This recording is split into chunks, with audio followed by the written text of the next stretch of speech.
यह हमारा जो गुरुत्वीय जो त्वरण है वह एक त्वरण होता है जो पृथ्वी की सतह के निकट अगर कोई वस्तु मुक्त रूप से गिर रही है तो उस पर पृथ्वी के गुरुत्वाकर्षण के कारण प्राप्त किया जाता है। कि अगर कोई वस्तु फ्रीली गिर रही है तो उसकी वजह से जी जो लगता है वो कितना होता है, उसे ही हम कहते हैं हमारा गुरुत्वीय त्वरण। और इसका जो मान होता है वो भी फिक्स होता है। ठीक है, आगे हम देखेंगे। अब देखो, पृथ्वी की ओर मुक्त रूप से गिरती वस्तु के वेग में प्रति सेकंड होने वाली जो भी वृद्धि होती है वही हमारा गुरुत्वीय त्वरण कहलाती है। भाई त्वरण होता तो यही है ना, dv/dt। अगर त्वरण की मैं नॉर्मल डेफिनेशन की बात करूं तो वेग में परिवर्तन की दर त्वरण कहलाती है।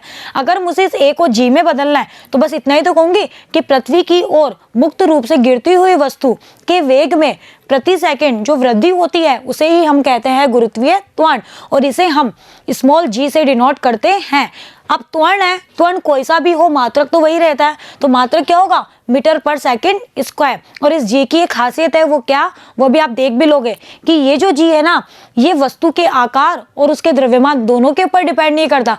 वस्तु का कैसा भी आकार हो और उसका कोई भी द्रव्यमान हो, ये जी सबके लिए सेम रहता है। तो यानी कि ये जो जी है, चाहे एक भारी वस्तु ले लो, चाहे एक हल्की वस्तु ले लो, एक गोल वस्तु ले लो, चाहे एक टेढ़ी मेढ़ी वस्तु ले लो, ना तो ये उसके आकार पे डिपेंड करेगा ना ही उसके द्रव्यमान पे। आगे जब हम इसका फॉर्मूला भी देखेंगे तब भी आप लोग ये चीज आसानी से समझ जाएंगे। तो जैसा हमने ये एक पृथ्वी मान ली और ये पृथ्वी का पृष्ठ है, मैंने पृथ्वी की रेडियस को मान लिया RE लगाए ना नीचे, इट मीन्स ई का मतलब है अर्थ। आप R स्मॉल ई भी लगा सकते हो। ठीक है, मतलब सिंबल्स आप अपने अकॉर्डिंग दे सकते हो, नो प्रॉब्लम। बस आपको पता होना चाहिए कि आपने जो सिंबल दिए हैं वो किस चीज के लिए दिए हैं। तो मैंने इसके रेडियस को मान लिया RE। इसके ऊपर कोई एक अहम द्रव्यमान का कण है जो इसके केंद्र से स्मॉल r दूरी पर है, और इनके बीच की दूरी यानी कि पृथ्वी की सतह, ये तो है पृथ्वी की सतह और ये है मेरा कोई एक दूसरा कण, इन दोनों के बीच की दूरी है d। अब हम पढ़ने वाले इस g के बारे में बहुत ही डिटेल से।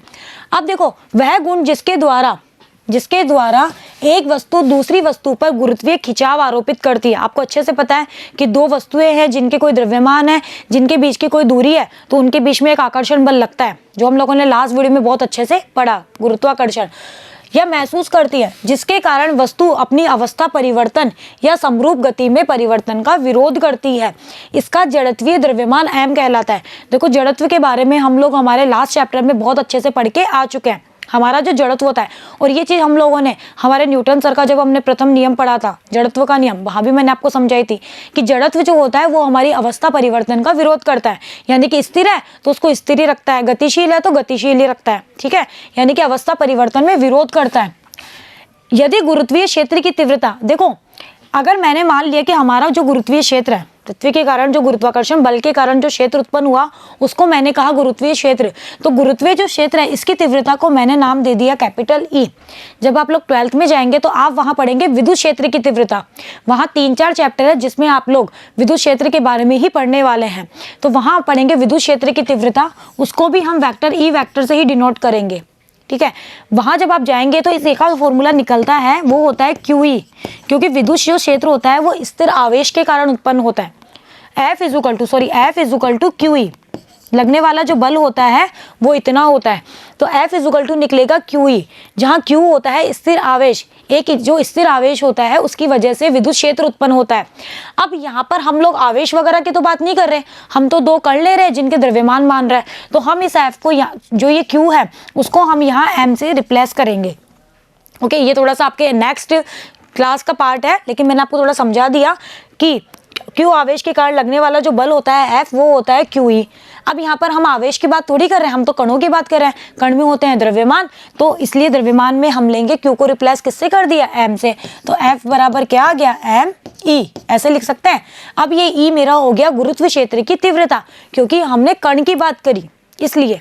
तो यदि गुरुत्व क्षेत्र की तीव्रता पृथ्वी के किसी बिंदु P पर, मैंने पृथ्वी पर कोई भी बिंदु ले लिया, उस बिंदु के ऊपर मैंने मान लिया गुरुत्वीय क्षेत्र की तीव्रता है वेक्टर E, तो इस बिंदु पर जो भी G होता है ना वो इस E के बराबर होगा। मतलब ये कि F बराबर ma। आपको अच्छे से पता है न्यूटन सर का द्वितीय नियम कहता है F बराबर ma। निकाला है हमने, एक ही जगह अगर आप G रख दो तो हम गुरुत्व के बारे में बात कर रहे हैं। एक फॉर्मूला हमने अभी F का निकाला गुरुत्वाकर्षण बल से, G m1 m2 upon r square. ये हम लोगों ने हमारी लास्ट वीडियो में बहुत अच्छे से पढ़ा। तो अब इन दोनों ही एफ है, तो दोनों को बराबर कर दिया। तो यहाँ से mg बराबर कितना आ गया, g m1 m2 upon R square. तो यहाँ से आप लोग बराबर कर दीजिए, mg बराबर आ गया g m1 m2 upon R square. अब देखो यहाँ पर जो आपने m लिया है ना, ये m है, ये m2 वाला, क्योंकि इसके कारण लगने वाला बल है। तो अगर आप इसको m2 ले रहे हो तो इसको भी m लो, या फिर आप ऐसे कर लो कि पृथ्वी के द्रव्यमान को तो मान लो कैपिटल M, और जो कण है जो भी है उसके द्रव्यमान को मान लो स्मॉल m। तो अगर इस फॉर्मूले को मैं अच्छे से फॉर्म में लिखूं, वापस से हम इसको लिखते हैं, तो देखो आप ऐसे लिखोगे, एक फॉर्मूला तो f का आ जाएगा क्या, g capital M small m upon R square, और एक फॉर्मूला आ गया स्मॉल m इंटू जी, ये आ गया। अब दोनों ही f है, दोनों को बराबर कर दिया, तो आपके पास में आ गया mg बराबर g capital M small m upon R square. m से m कट गया, तो बताइए g का मान कितना निकला, g capital M upon R square. तो बताओ क्या ये g जो भी वस्तु है उसके द्रव्यमान पे निर्भर कर रहा है, कहीं भी स्मॉल m आ रहा है, स्मॉल m हमारी वस्तु का द्रव्यमान है, तो नहीं निर्भर कर रहा है ना ही उसके आकार पे निर्भर कर रहा है। तो मैंने यही तो लाइन लिखी थी कि ये जी का मान वस्तु के आकार और उसके द्रव्यमान के ऊपर निर्भर नहीं करता है, और इस जी का मान कितना होता है, capital G capital M upon R square, जहाँ कैपिटल M क्या है, आपकी अर्थ का द्रव्यमान, और R क्या है, दोनों जो पृथ्वी और जो वस्तु है उनके बीच की दूरी। ओके बच्चों, तो ये आ गया जी का मान, और इसी जी का मान आप लोग गुरुत्वीय क्षेत्र की तीव्रता से भी निकाल सकते हो। उस कंडीशन में क्या हो जाएगा, आपका जो ये जी है वो ई के बराबर हो जाएगा। गुरुत्वीय क्षेत्र की जो तीव्रता होती है वो भी ई इतनी ही होती है, G capital M upon R square, और इस ई को बराबर कर दीजिए जी से। तो आप दोनों में से कोई भी तरीका अपना सकते हो, या तो mg बराबर G capital M small m upon R square करके जी की वैल्यू फाइंड आउट कर सकते हो, या फिर गुरुत्वीय क्षेत्र की जो तीव्रता निकलती है वो भी इतनी ही निकलती है, जी m अपॉन आर स्क्वायर, और ये जो जी ई है वो ही जी के बराबर होती है। तो आपको जो अच्छा लगे उससे आप जी की वैल्यू फाइंड आउट कर सकते हो। अगर मैं पृथ्वी की सतह के ऊपर बात करूँ, मतलब ये कि जैसे ये मेरी पृथ्वी है जिसका द्रव्यमान है कैपिटल M, और ये मेरी कोई वस्तु है जिसका द्रव्यमान है स्मॉल m, और इस पृथ्वी के केंद्र से ये वस्तु स्मॉल r दूरी पर है, ठीक है। अगर ये वस्तु उठ के इसके सतह पर ही आ जाए, इस पृथ्वी की सतह पर आ जाए, तो बताओ, और इस पृथ्वी की जो त्रिज्या है उसको मैंने नाम दे दिया आरी, पृथ्वी की जो भी त्रिज्या है उसको मैंने नाम दे दिया आरी।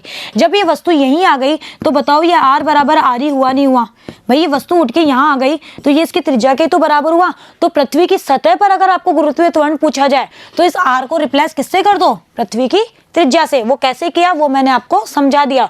तो पृथ्वी की सतह पर गुरुत्वीय त्वरण कितना होता है, कैपिटल जी m ऑफ ई का मतलब है अर्थ का द्रव्यमान बटे आरी स्क्वायर, जहां आरी क्या है पृथ्वी की त्रिज्या, एम ई क्या है पृथ्वी का द्रव्यमान। तो ये चीज भी आप लोग हमेशा ध्यान रखना कि हम जो ये आर लेते हैं वो इसके केंद्र से लेते हैं। हम यहाँ पर एक पृथ्वी अगर लेके चल रहे हैं तो पृथ्वी के केंद्र से वस्तु की दूरी लेके चलते हैं। चलिए, अब यहाँ पृथ्वी का जो द्रव्यमान है वो हम के लोग क्या करते हैं, सममित गोले के अंदर माना गया है। हमने ऐसे माना है कि पृथ्वी का जितना भी द्रव्यमान है वो एक सममित गोले के अंदर है, और इसका सारा का सारा जो द्रव्यमान है वो इसके केंद्र पर केंद्रित है। बिल्कुल हम यहाँ इस पूरे चैप्टर में यही मान के चल रहे हैं कि इसका सारा का सारा जो द्रव्यमान है वो इसके केंद्र पर संकेंद्रित है, और उसी के आधार पर हम जी की गणना करते हैं। ओके बच्चों, चलिए अब बात करते हैं हम कि अगर हम पृथ्वी की सतह से ऊपर जाए, जैसे पृथ्वी की सतह है उससे अगर हम ऊपर जाए तो हमारा जी का मान क्या होगा, और हम पृथ्वी की सतह से अंदर आए यानी कि गहराई में आए तो जी का मान क्या होगा। हम दो फॉर्मूले निकालेंगे, तो आपको वो दोनों फॉर्मूले यहाँ पे ध्यान में रखने हैं। अब देखो, पहले हम बात करते हैं ऊंचाई का प्रभाव। ऊंचाई का मतलब है कि हम पृथ्वी की सतह से ऊपर जा रहे हैं। तो जैसे ये मेरी पृथ्वी है जिसकी त्रिज्या है आरी, जिसका द्रव्यमान वही कैपिटल M है। अब इस पृथ्वी की सतह से मैं h ऊंचाई पर जाऊँ, कहाँ पर हूँ, पृथ्वी के पृष्ठ से मैंने h ऊंचाई ले ली, इसकी सतह से मैंने h ऊंचाई पर बात करी है। तो देखो आपको अच्छे से पता है कि g जो होता है पृथ्वी की सतह पर अगर मैं बात करूँ तो g होता है, स्मॉल g होता है capital G m e upon R square, होता है नहीं होता, होता है। यदि वस्तु को पृथ्वी की सतह से h ऊंचाई पर, अब मैंने मान लिया कि ये जो वस्तु है वो h ऊंचाई पर है, कहीं भी h ऊंचाई पर है, मेरी वस्तु h ऊंचाई पर स्थित है, तो उस कंडीशन में गुरुत्व के कारण त्वरण का फॉर्मूला क्या हो जाएगा। मैंने मान लिया कि अगर वस्तु h ऊंचाई पर है तो उस कंडीशन में जो भी गुरुत्वीय त्वरण है वो g ना रह के जी एच, मैंने जी एच मान लिया, कितना मान लिया GH। अब बताओ GH कितना होगा, इसी फॉर्मूले से निकालेंगे।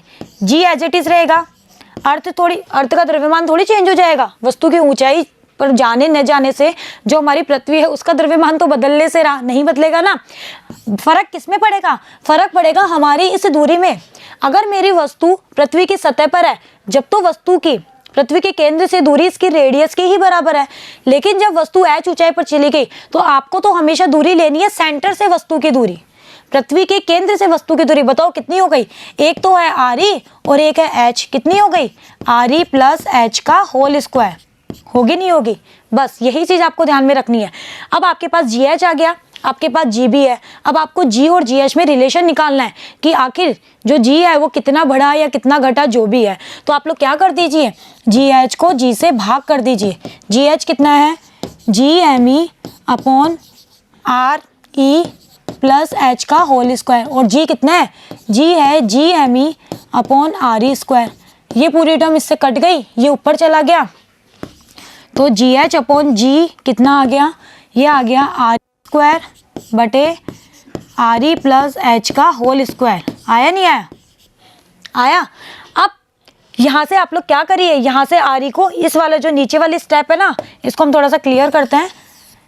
यहाँ से इसमें से नीचे वाली जो स्टेप है उसमें से आप लोग लीजिए किसको, RE को कॉमन ले लीजिए। यहाँ से आप RE को कॉमन लेंगे तो GH अपॉन G कितना आएगा, ऊपर वाला तो RE square as it is है, नीचे वाले में से मैंने RE को कॉमन लिया, जब बाहर निकलेगा ब्रैकेट से तो ऑलरेडी स्क्वायर है, तो ये आ गया RE स्क्वायर। क्या बचा 1 प्लस H अपॉन RE और इस पूरे का होल स्क्वायर, ये भी इससे कट गया। तो GH बराबर कितना आ गया, GH बराबर आ गया, GH अपॉन G बराबर आ गया 1 upon 1 plus H upon RE का होल स्क्वायर। अब आपको तो GH की वैल्यू चाहिए, तो GH बराबर कितना आ गया, ये G इधर चला गया, क्रॉस गुणा कर दीजिए। ये पूरी टर्म जब आप ऊपर लेके जाओगे तो आपको अच्छे से पता है पावर माइनस हो जाएगी, तो इसको ऐसे लिख दूँ 1 प्लस H अपॉन RE और इस पूरी की पावर -2। तो बताओ यही तो आ रही है, GH बराबर G 1 plus H upon RE की पावर -2। अब अगर आप द्विपद प्रमेय लगाओगे, वो पढ़ा है ना 1 प्लस एक्स की घात n, द्विपद प्रमेय से 1 प्लस nx हम कर देते हैं, तो वहां से ये पावर अंदर चल जाएगी, तो ये आ जाएगा 1 पावर माइनस हुई तो -2H अपॉन RE। तो हमारे पास में GH और G में रिलेशन आ गया, यानी कि G into 1 - 2H upon RE, यानी कि GH अगर आप यहाँ से गौर से देखो तो GH जो है वो G से कम है, क्योंकि 1 में से माइनस हो रहा है, यानी कि पृथ्वी की सतह से अगर आप ऊपर जा रहे हो तो गुरुत्वीय त्वरण का मान घटता है, G का जो मान है वो घटता है। तो ये फॉर्मूला आपको याद रखना है। अगर आप H ऊंचाई पर हो तो GH कितना हो जाता है, G into 1 - 2H upon RE। Okay बच्चों, चलिए अब बात करते हैं, जब H जो होता है वो R की तुलना में, यानी कि जो ऊंचाई है वो बहुत कम है और पृथ्वी की जो त्रिज्या है वो बहुत ज़्यादा है, तो उस कंडीशन में G के मान में कमी आती है। अगर आपको कमी निकालनी है तो क्या करोगे, G - GH, इस फॉर्मूले से करोगे G - GH, इसको अंदर ले जाओ खोल के, जब आप इसको सॉल्व करोगे तो G - GH कितना आएगा, 2GH अपॉन RE। कुछ भी नहीं करना है, इसको पहले खोल दो और फिर G - GH कर देना, तो यहाँ पर एक G और मल्टीप्लाई होगा ना, ये खुलेगा तब, तो ये कितना आएगा 2GH अपॉन RE, यानी कि इतनी कमी हो रही है। और अगर प्रतिशत कमी पूछे तो प्रतिशत के लिए क्या करना होता है, G - GH upon G into 100%, ये बराबर आएगा 2H अपॉन RE इंटू 100%। तो ये हो गई इसकी कमी। ओके बच्चों, तो आपको इस तरह से, अब बिल्कुल यही जो प्रोसेस है ना आपको करना है जब हम गहराई में आए, यानी कि पृथ्वी की सतह से अंदर आए, बिल्कुल यही काम करना है, वही G निकालना है, वही GH। अब की बार GH नहीं हो के GD हो जाएगा, हम गहराई को D मान लेंगे ना, तो GD हो जाएगा, वही GD बटे G करना है, वही फॉर्मूला फाइंड आउट करना है। चलिए करते हैं गहराई का प्रभाव, कि जैसे ये तो पृथ्वी थी, अब हम इसके अंदर आ रहे हैं, पृथ्वी की सतह से हम D गहराई पर आ गए, ये हमारी वस्तु है, ये पृथ्वी की त्रिज्या है RE, ये पृथ्वी का द्रव्यमान है ME। चलिए अब क्या होगा, पृथ्वी की सतह पर गुरुत्वीय खिंचाव बल वस्तु के भार के बराबर होता है। इतना तो हमें पता है कि जितना इसके ऊपर गुरुत्वाकर्षण बल लगता है वो इसके भार के कारण लगने वाले बल के बराबर होता है। भार के कारण कितना लगेगा, mg, गुरुत्वीय त्वरण g है, और गुरुत्वाकर्षण बल कितना होता है, GME upon small me upon RE square. ये पृथ्वी की सतह है, इसलिए R बराबर हमने RE रख दिया। अब देखो आपको बहुत अच्छे से पता है एक formula, density is equal to mass upon volume. घनत्व जो होता है वो द्रव्यमान बटे आयतन होता है नहीं होता है। यहाँ से आप लोग द्रव्यमान का मान निकाल लीजिए, कितना आ गया, रो इंटू वी, यानी कि घनत्व इंटू आयतन। मैंने मान लिया कि हमारी जो पृथ्वी है उसका घनत्व है रो, उसका आयतन है वी। अब पृथ्वी को हमने गोले की तरह माना है, तो गोले का आयतन कितना होता है, गोले का आयतन होता है 4/3 पाई आर क्यूब, होता है ना, यही होता है। बस हमें यही काम करना है, एम जी को एज इट इज रखिए, जी एज इट इज है, इस जी को यहाँ से चेंज कर दीजिए। पृथ्वी के घनत्व को मैंने मान लिया रो, तो रो एज इट इज, जो भी वी है उसको मैंने लिख दिया 4/3 पाई, आर की जगह कितना जाएगा, पृथ्वी की त्रिज्या R E cube, small M as it is है, R E square as it is है। ये आर ई स्क्वायर से ये कटा, ऊपर एक आर ई बचा, तो मेरे पास में जी का फॉर्मूला, ये एम से एम भी कट गया, जी बराबर आ गया 4/3 पाई जी आर ई इंटू रो, जहाँ रो मेरा क्या है, पृथ्वी का घनत्व है। चलिए, जी आपका गुरुत्वीय नियतांक है, आर ई आपकी पृथ्वी की त्रिज्या है। अब अगर आप वस्तु जो है वो अंदर की ओर आ रही है, डी कह रहा है अंदर की ओर आ रही है, तो गुरुत्वीय त्वरण को मैंने कह दिया जी डी। कितना कह दिया बच्चों, जी डी। जब जीडी बदल गई तो सिर्फ बदलेगा क्या, सिर्फ ये दूरी तो बदलेगी। अब बताओ कितनी हो जाएगी, सेंटर से कितनी दूरी हो जाएगी, इस पूरे आर ई में से अगर मैं डी को माइनस कर दूं तो वस्तु की दूरी इतनी हो जाएगी, तो कितनी हो जाएगी, आर ई माइनस डी। तो इसमें वैल्यू पुट कर दो, तो जी डी कितना आ गया, 4/3 पाई जी आर ई माइनस डी बटे रो। अब आपको वापस से वही करना है, जी डी बटे जी निकालना है। अब आप निकालेंगे, खुद निकालना है आपको, ये आप लोगों के लिए होमवर्क है। एक मैंने निकाल के सिखाया है, एक आप खुद करेंगे, तो आपकी और अच्छे से प्रैक्टिस हो जाएगी। ये रहा जी डी, ये रहा जी, दोनों को जब आप रख के सॉल्व करोगे तो आप यहाँ तक पहुँच जाओगे इजीली। आप लोग करके देखना, G D is equal to आएगा G 1 minus D upon R E, जहाँ डी क्या है, पृथ्वी की सतह से हम कितना अंदर आए वो दूरी। अब देखो यहाँ पर भी ये 1 माइनस हो रहा है, इट मीन्स अंदर आने पर भी हमारा गुरुत्वीय त्वरण घट रहा है, यानी कि पृथ्वी की सतह से हम ऊपर जाए या पृथ्वी की सतह से नीचे आए, जी का मान घटता है और इसके पृष्ठ के ऊपर अधिकतम होता है। तो ये दोनों फॉर्मूले आपको ध्यान में रखने हैं। ओके बच्चों, तो ये वाला फॉर्मूला गहराई के लिए, वो वाला फॉर्मूला ऊंचाई के लिए। यहाँ से न्यूमेरिकल पोर्शन आता है, जब भी वो आपको ऊंचाई की बात करेगा तो आपको वो फॉर्मूला लगाना है, जब भी गहराई की बात करेगा तो आपको ये फॉर्मूला लगाना है। चलिए, अब देखो पृथ्वी के केंद्र पर निकाले तो डी को कितना कर दो, आर ई। भाई ये डी गहराई तो थी, अगर मैं डी को यहाँ तक ले गई तो केंद्र तो हो जाएगा, तो पृथ्वी के केंद्र पर डी बराबर आर ई। भाई ये हमारा, अगर मैं केंद्र की बात करूँ तो उस कंडीशन में कितना हो जाएगा, अगर आपका डी आर ई, अगर आप पृथ्वी के केंद्र पर ही आ गए, जैसे ये आपकी पृथ्वी है और आप इसके केंद्र पर ही आ गए, इसके केंद्र पर ही आप आ गए, तो उस कंडीशन में डी और आर ई बराबर हो जाएंगे। तो बताओ जी केंद्र कितना हो जाएगा, इसमें वैल्यू पुट कर दो, डी की जगह आर ई पुट कर दो, 1 आ जाएगा, 1 माइनस 1 0, यानी कि पृथ्वी के केंद्र के ऊपर गुरुत्वीय त्वरण कितना होता है, 0। बहुत ही इंपॉर्टेंट रिजल्ट यहाँ से निकला कि पृथ्वी के केंद्र के ऊपर हमारा गुरुत्वीय त्वरण कितना होता है, 0 होता है। डायरेक्टली पूछा जाता है, अर्थात वस्तु का भार पृथ्वी के केंद्र पर 0 होता है, यानी कि वस्तु का जो भार है वो इसके केंद्र के ऊपर कितना होता है, 0 होता है। गहराई पर जी के मान में अगर प्रतिशत कमी निकालना चाहो तो बिल्कुल वैसे ही जैसे हमने ऊंचाई पर निकाली थी, जी माइनस जी डी बटे जी इंटू 100%। जी माइनस जी डी की वैल्यू रख के जब आप इसको सोल्व करोगे और इस जी की वैल्यू रख के, तो आएगा डी बटे आर ई इंटू 100%। ओके बच्चों, चलिए अब देखो पृथ्वी के गुरुत्वीय त्वरण का जो मान होता है वो उसके पृष्ठ के ऊपर अधिकतम होता है तथा पृष्ठ के ऊपर और नीचे जाने पर घटता है, जो हमने फॉर्मूले से भी देखा कि हम लोग नीचे गए तो भी 1 माइनस हो रहा है, यानी कि घट रहा है, और जब हम ऊपर थे तब भी हमारा 1 माइनस हो रहा है, यानी कि घट रहा है। तो पृष्ठ के ऊपर अधिकतम होता है और ऊपर या नीचे जाने पर हमारा जो गुरुत्वीय त्वरण जी का मान है वो घटता है, और किस तरह से घटता है वो भी हमने निकाल लिया। और इसके केंद्र के ऊपर जी का जो मान होता है वो 0 होता है। यहाँ से एक रिजल्ट हमने और निकाल लिया। ओके बच्चों, अब देखो बच्चों, अगर हम इसका ग्राफ प्लॉट करें ना कि इसकी ऊंचाई पर गए तो किस तरह से जी का मान बढ़ा घटा, या फिर हम लोग, वैसे तो घटता ही है, बढ़ता तो नहीं है, और हम लोग गहराई में गए तो इसका जो ग्राफ है, वैसे ये ग्राफ पीछे आना चाहिए था, इस तरह से बनेगा कि जैसे ये हमारी पृथ्वी है जिसकी रेडियस है आर ई, और ये अगर हम आर दूरी पर, जैसे अगर हम आर दूरी पर बात करें तो इस तरह से इसका ग्राफ घटेगा कि अगर गहराई पर हम बात करें तो जी प्रोपोर्शनल टू आर है। कैसे, देखो आप ये वाला फॉर्मूला, अगर मैं यहाँ से देखूँ ना, ये वाला फॉर्मूला, ये जो जी है वो आर ई, आर ई की जगह आप आर पुट कर दो तो जी प्रोपोर्शनल टू आर ई है यहाँ तो, जबकि पीछे वाले में क्या है, पीछे वाले में जी प्रोपोर्शनल टू 1/r² है।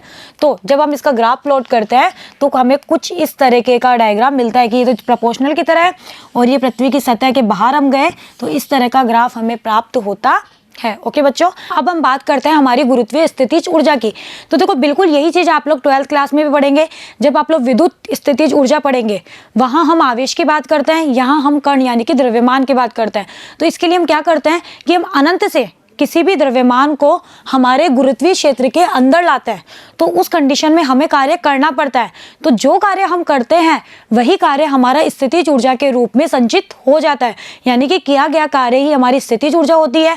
अब हम कार्य करते हैं इसलिए स्थितिज ऊर्जा जो होती है वो नेगेटिव होती है, एक अदिश राशि होती है। वैसे भी आप लोग स्थितिज ऊर्जा के बारे में पहले भी पढ़ चुके हैं, सिर्फ ये थोड़ी सी डेफिनेशन यहाँ पे चेंज हो गई कि हम अनंत का मतलब होता है बहुत अधिक दूरी के ऊपर कोई कण रखा हुआ था, उसको हम उठा के ला रहे हैं हमारे गुरुत्वीय क्षेत्र के अंदर, तो हमें काम करना पड़ेगा। तो उस कंडीशन में जो भी कार्य होता है वही हमारी स्थितिज ऊर्जा के रूप में संचित हो जाता है और यह एक अदिश राशि होती है, ऋणात्मक होती है। और अनंत के ऊपर, अगर मैं अनंत की बात करूँ ना, तो अनंत के ऊपर स्थितिज ऊर्जा का जो मान होता है वो 0 होता है। तो अब हम इस स्थितिज ऊर्जा जिसको हम U कहेंगे उसकी वैल्यू यहाँ पे फाइंड आउट करना चाहते हैं। फिर इस फॉर्मूले जो भी निकलेगा उससे यहाँ पर क्वेश्चन पूछे जाते हैं। तो इसके लिए हम क्या करते हैं कि हम एक पृथ्वी ले लेते हैं जिसका द्रव्यमान है कैपिटल M और इसकी त्रिज्या को हमने मान लिया R।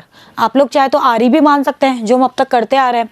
अब मैंने क्या कर लिया, इस पृथ्वी के केंद्र से स्मॉल r दूरी पर, पृथ्वी के केंद्र से स्मॉल r दूरी पर मैंने कोई बिंदु लिया है T बिंदु ले लिया। अब मैं कोई भी एक द्रव्यमान है जो अनंत के ऊपर रखा हुआ है, इस द्रव्यमान को मैं अनंत से उठा के इस बिंदु T तक लेके आऊंगी। कोई भी एक द्रव्यमान है स्मॉल m जो अनंत के ऊपर रखा हुआ है, उसको मुझे उठा के लाना है और कहाँ तक, इस T तक। अब द्रव्यमान की किसी समय O से दूरी मैंने मान लिया कि कोई और एक पार्ट, मतलब यहाँ पर मैंने कोई एक ऐसा बिंदु ले लिया जो इसके केंद्र से x दूरी पर है, ठीक है। अब हम क्या करते हैं कि हमारा जो भी गुरुत्वाकर्षण बल होगा x दूरी पर, यहाँ पर कोई एक पार्टिकल है s दूरी पर स्मॉल m जो इसके केंद्र से x दूरी पर है, तो यहाँ पर भी एक ग्रेविटेशन फोर्स कार्य करेगा। ग्रेविटेशन फोर्स F कितना होता है, F होता है G capital M small m upon R²। यहाँ पर R की जगह कितना है, x, क्योंकि केंद्र से पार्टिकल के बीच की दूरी कितनी है, x, तो ये आ गया G अपॉन x²। और ये आकर्षण होता ही होता है। अब देखो अगर ये जो बल है, इस बल के कारण हमारा जो m है वो थोड़ा सा विस्थापित होगा ना, तो मैंने मान लिया कि विस्थापन कितना हुआ, dx। जब आपको अच्छे से पता है कि कार्य जो होता है वो बल इंटू विस्थापन होता है नहीं होता। बल आपके पास में आ गया, विस्थापन आपके पास में आ गया, तो आप किया गया कार्य नहीं निकाल सकते। हम ये मान रहे हैं कि ये विस्थापन बहुत सूक्ष्म है तो किया गया कार्य भी बहुत सूक्ष्म होगा, तो मैंने उसको नाम दिया dw। अगर मैं इस f को dx से मल्टीप्लाई कर दूं तो मुझे dw मिलेगा। क्या इतना कार्य हमने करा। अब m को इनफाइनाइट से t तक लाने में, अगर मुझे, ये तो था कि इसको मैंने सिर्फ थोड़ा सा विस्थापित किया, अगर मैं इसको उठा के t तक लाऊंगी तो उस कंडीशन में किया गया कार्य क्या होगा, कुछ नहीं करना, आपको इसका दोनों तरफ इंटीग्रेशन करना है। अब इंटीग्रेशन करना तो आप लोग सीख चुके हो, मैथ्स में भी पढ़ चुके हो और मैंने भी आपको सिखाया है जितना हमारे फिजिक्स में काम में आता है। तो आपको किया गया कुल कार्य निकालना है, तो आप इनफाइनाइट से उठा के ला रहे हो और बताओ कितनी दूरी तक ला रहे हो, r दूरी तक ही तो ला रहे हो, यहीं तक ही तो ला रहे हो सैम को उठा के इनफाइनाइट से, और केंद्र से इसकी दूरी कितनी है r। तो इसका इंटीग्रेशन कर दीजिए, बताओ लिमिट क्या आएगी, इनफाइनाइट से तो लाए और कहाँ तक लाए, r तक, G upon x² into dx। अब आपको सिर्फ इंटीग्रेशन करना है। ये तीनों चीजें तो कांस्टेंट है, ये तो बदलने से रही, x को ऊपर लेके तो x की घात -2 हो गया। अब मैंने आपको इंटीग्रेशन करना सिखाया है तो इसका इंटीग्रेशन करते हैं, कैसे करते हैं, -2 + 1 बटे -2 + 1 और इसमें लिमिट लगा दो। ये लिमिट लगाई हुई है इनफाइनाइट टू r।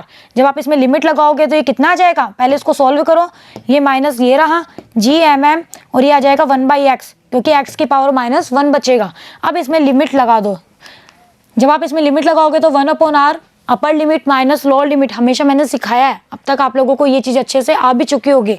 तो upper limit minus lower limit, one by infinite होता है 0, तो ये टर्म चली गई 0, तो यह आ गया -G अपॉन स्मॉल r, कि आपको इतना काम करना पड़ा अनंत से पृथ्वी के केंद्र से r दूरी तक किसी पार्टिकल स्मॉल m को लाने में आपको इतना काम करना पड़ा, और यही किया गया जो कार्य होता है वही हमारी स्थितिज ऊर्जा के रूप में संचित हो जाता है। तो यही हो गया हमारा U। तो बताओ गुरुत्वीय स्थितिज ऊर्जा का मान कितना आया, -Gmm/r। देखो ये नेगेटिव आ रही है ना, क्योंकि हमें काम करना पड़ता है।